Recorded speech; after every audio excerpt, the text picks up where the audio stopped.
Hey, how's it going? So this is my first install video of anything car related. I'm going to be installing the CTS Turbo discharge pipe. There it is. Before I do that, I wanted to go over all the things I've done to my car.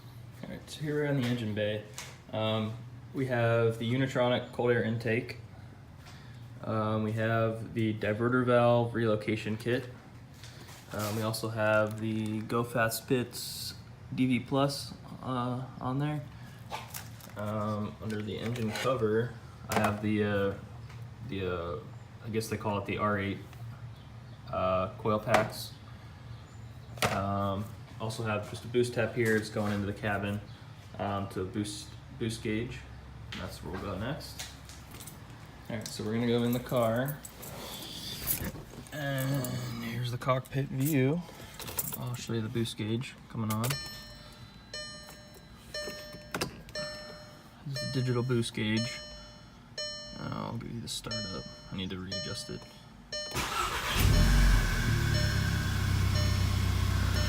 That.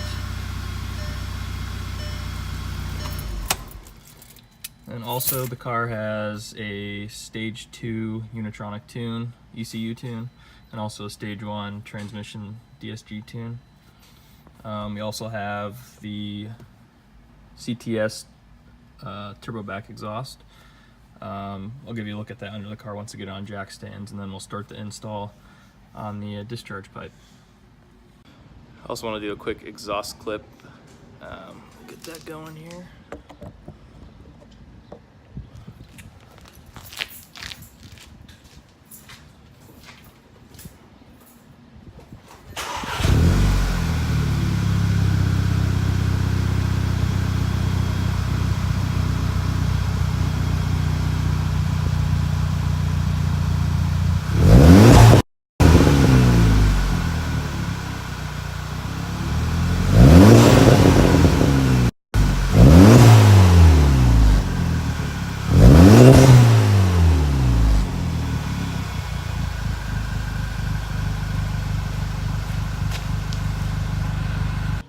Alright, so we got the car on jack stands. I'll just give you a quick look at the turbo back. Muffler is up and over. And way down there is the downpipe and all that good stuff. Actually, today also I'm going to try to, I have a rattle. It's gotten warm out, so things are starting to move around a little bit. So I got to readjust some of the piping positioning and get that rattle taken care of. But right now we're gonna get started on the discharge pipe install. All right, so now what I'm doing is gonna use my T25 Torx, take off the belly pan here. There's 1, 2, 3, 4, 5, 6, 7, 8, 9, 10, 11 bolts you have to undo. So get that done, and then we'll just move on to the next step. So just a quick update. I did have to take the wheel off. As you can see, it's not here. Taking the fender liner off now, just a bunch of bolts up all the way around here. All right, so we got the fender liner out. My car has 110,000 miles on it. And there's so much crap up inside that liner. Some rocks, but here is what we're gonna take off. There's a clamp, and then this, I don't know what this is exactly. These 2 bolts, and then I'll take it out and we'll do a comparison. So these 2 bolts right here is a T27.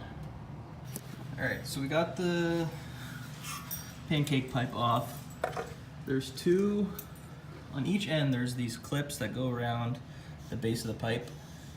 Just grab a screwdriver and pop them off. They come off real easy on both sides. And there's a turbo here, and here's the intercooler pipe.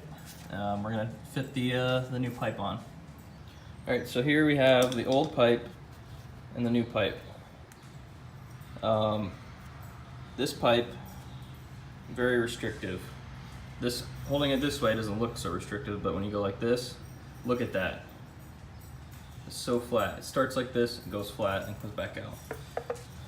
The new pipe is a straight through, same diameter all the way through.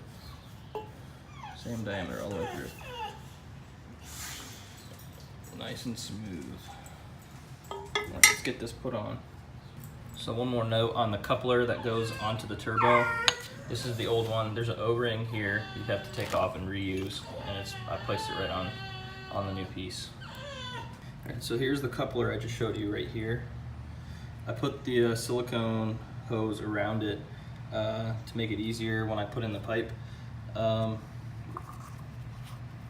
This sits right in the turbo. You just push it in, it locks in, and then just tighten down the clamp, and then we'll move on to putting the pipe in. All right, we got everything installed. There, that clips in there. These 2 bolts. I'm not sure why. There's like a little spacer in these. I'm not sure why. I mean, there's a little bit of play. It shouldn't be an issue, but we'll find out. Easiest way to do the clamps is to get them in position. Let me get this light here.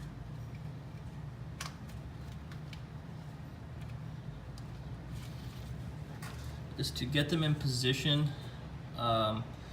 With the coupler on the turbo, it's easier to put this silicone hose here on the coupler, tighten that down, and then seat the metal coupler into the turbo, and then put the discharge pipe in, and tighten the clamp down there.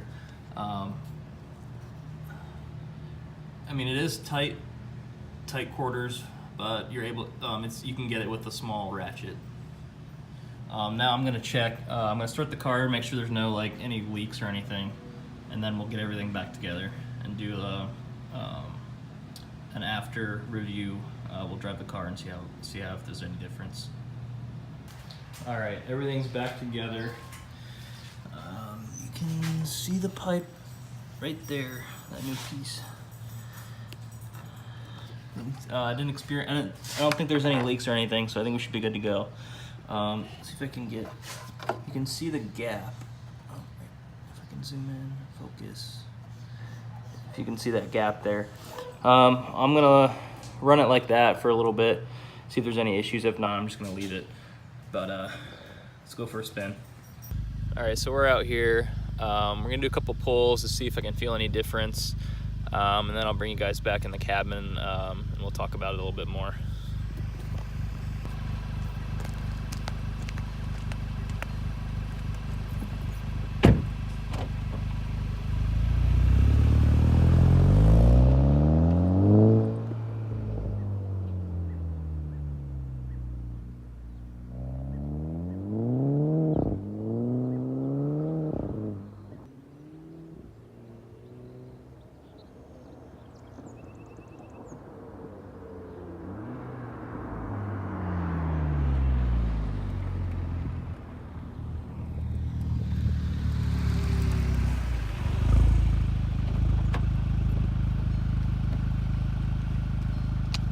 All right, we're on the road here. We're gonna do a couple pulls, see if I can feel.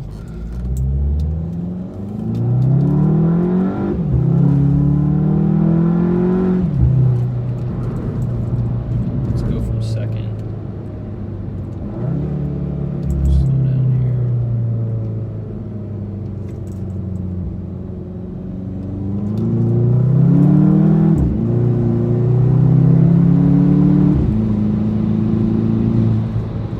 The car definitely spools up a lot quicker. Any power difference, minimal, but definitely spools up. I guess my initial opinion of it, if you're looking for a quicker spool, obviously, definitely would recommend it. CTS is always running sales during on any holiday. They usually have a sale going on. You can get stuff a little cheaper. I have many of their products, and I can say that their quality is top-notch. They didn't pay me to do this video or anything, but I've been wanting to get into making some install videos and product reviews. So if you want to see more in the future, just let me know. Let me know what I could have did better. This is my first video, so I'll see you guys next time. Thanks a lot.